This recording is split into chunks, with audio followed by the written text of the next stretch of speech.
Hello and welcome to VisualNeo for Windows tutorial series. I am Matt and this is going to be like a 101 type um, series. We're just going to go over the basics of programming with VisualNeo for Windows. So let's get started. First off, you can go to visualneo.com, download a 30-day free trial. As far as As far as the price goes for a rapid application development IDE, this is actually pound for pound by far the best price I can find anywhere for what for what it's capable of doing and for the price. It's an incredibly good deal. So yeah, you go to Visual Neo, downloads, and from there you can download this is the full program, but it has a 30-day trial period. Right now, when I make this video, the current version is 19.4.29. Okay, so let's just jump right in. So this is what VisualNeo for Windows looks like. It'll look a little different the first time you run it. If I remember correctly, I think um, I think it starts with like the mouse cam as well, which I mean, I've never used this. I can see how it would be useful for like real precision editing, but for me, I never use it. Um, but you might find it handy. So this is the basic layout. You have some basic properties over here of the objects and their location within the window. Um, this is also where you're going to see a list of objects that are on the current page. That's another thing I should probably touch on. If you have any experience with other things like Visual Studio or Delphi or anything like that, you're probably used to seeing forms or windows over here. This works a little bit different. It's a little more like kind of like a combination of Excel and PowerPoint. So your windows are in tabs down here, like you would find in Excel, where you would have workbooks down here.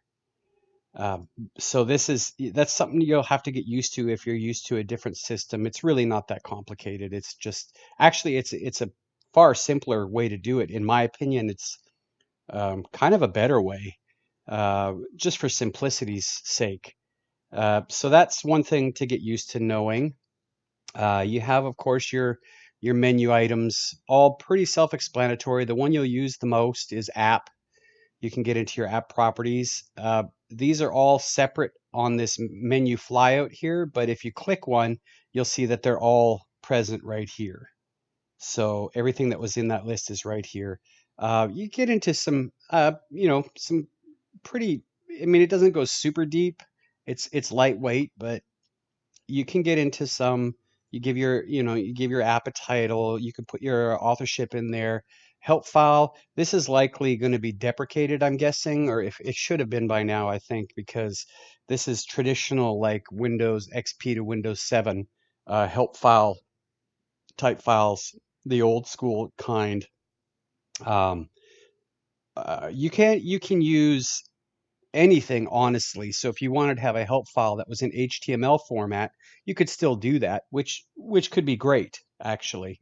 So, but you can't use the old school help files anymore, obviously, with Windows 10 forward. And you can have a splash screen.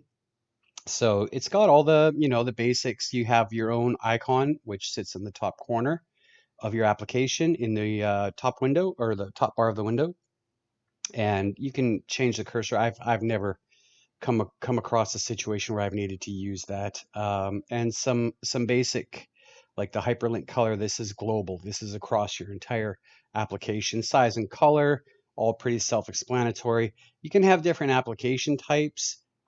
Standard exe. You can do a screensaver, which I've never used it, but you can add the basic functionality of a screensaver that functions inside of Windows.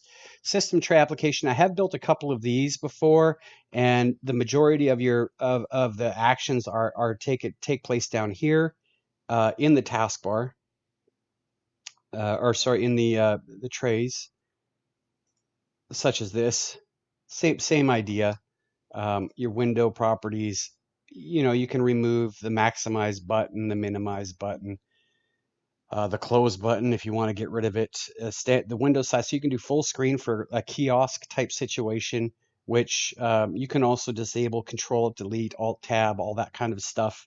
If you're ever in a kiosk type situation where the general public will be accessing it and you don't want to give them access to your computer, you just only want them to access the program for the kiosk.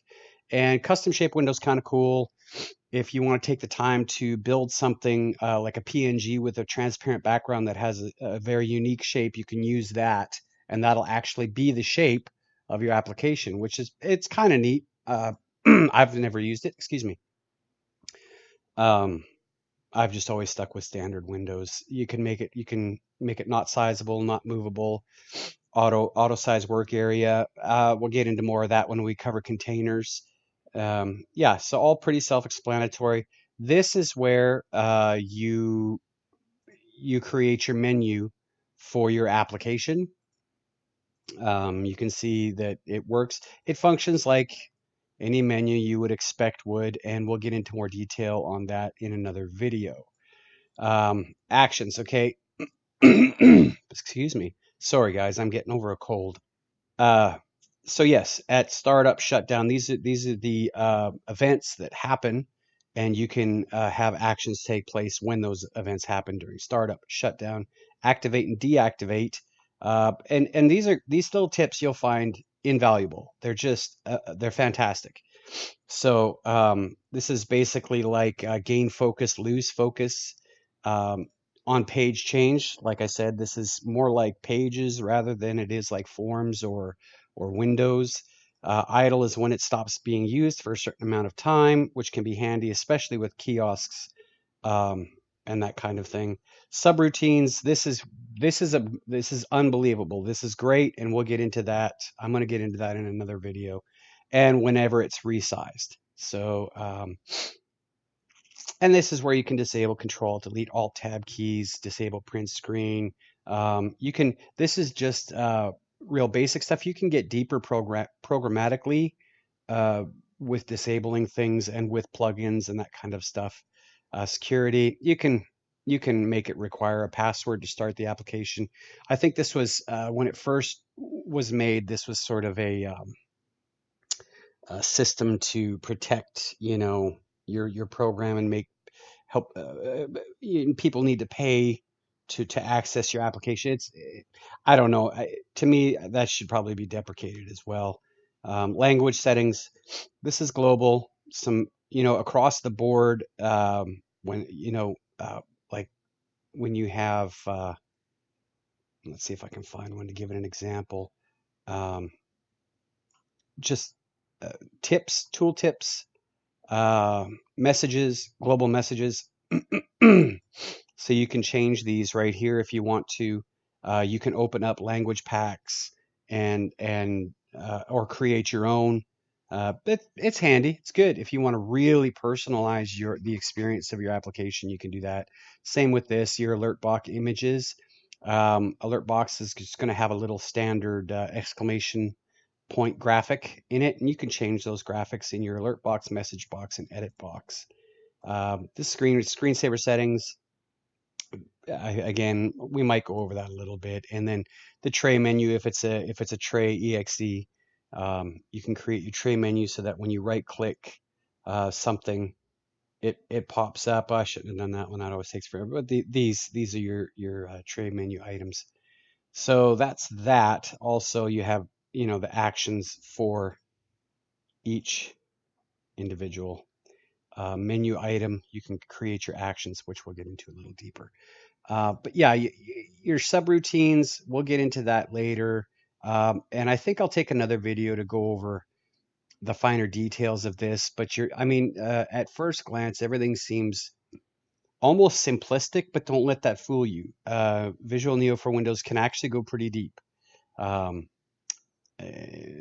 while it's not a full like Visual Studio deep, it keeps things simple with giving you the ability to get into some pretty deep functionality.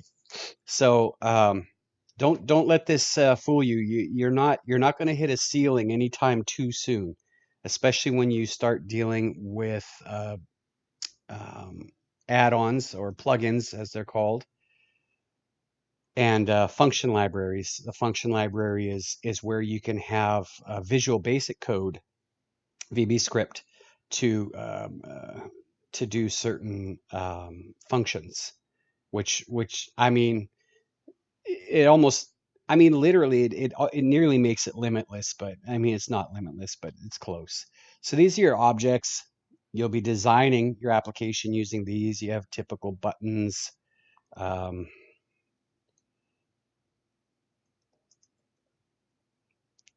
And of course, each one of these will have its own set of properties over here that you can adjust. You can create your own buttons. I typically use Windows theme. That way it keeps it universal for me. But you can have up, highlight, and down if you like to do your own graphics, that kind of thing, and then the actions. So what I'm going to do here real quick is give you a hello world, a real typical hello world application. So I've added a button. I'm going to throw some text in here. Now, I'm going to have to touch on this real quick, but I'll get into the variables deeper on the next video, I believe. So variables in VisualNeo for Windows are always surrounded by square brackets. So we'll just do a test variable in here. Okay, that's my test variable. It's always surrounded in square brackets. That's how you do variables. I'm going to make that center. I just like it better. And we'll up the font to about 16. Sure, whatever. Just to, and here on the right, you can see your properties. So it's just basic properties. I'm going to set it to a hollow or transparent background, and I'm going to get rid of the border. I don't want that.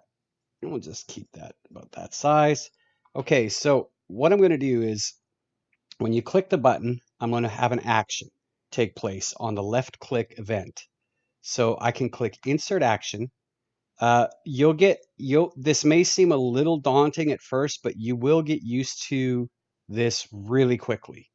So what we want to do right now is we want to declare it, or we don't need to declare it, but we're going to define a variable. We're going to set the var. Okay, so we choose the set var, and the variable we named it test. So the variable is going to be test that we want to change. And in case you're really new, sorry to digress, if you already know this, maybe skip ahead a couple seconds. But if you're new to programming, the idea of a variable is it's a little pocket.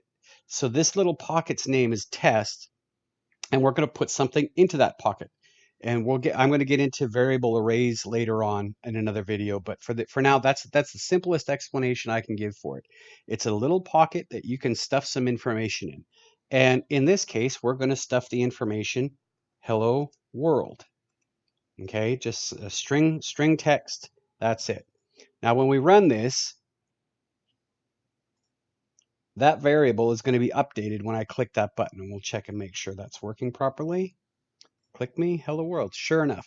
So that's the most basic I can probably show you on how to do something, a tiny little hello world application.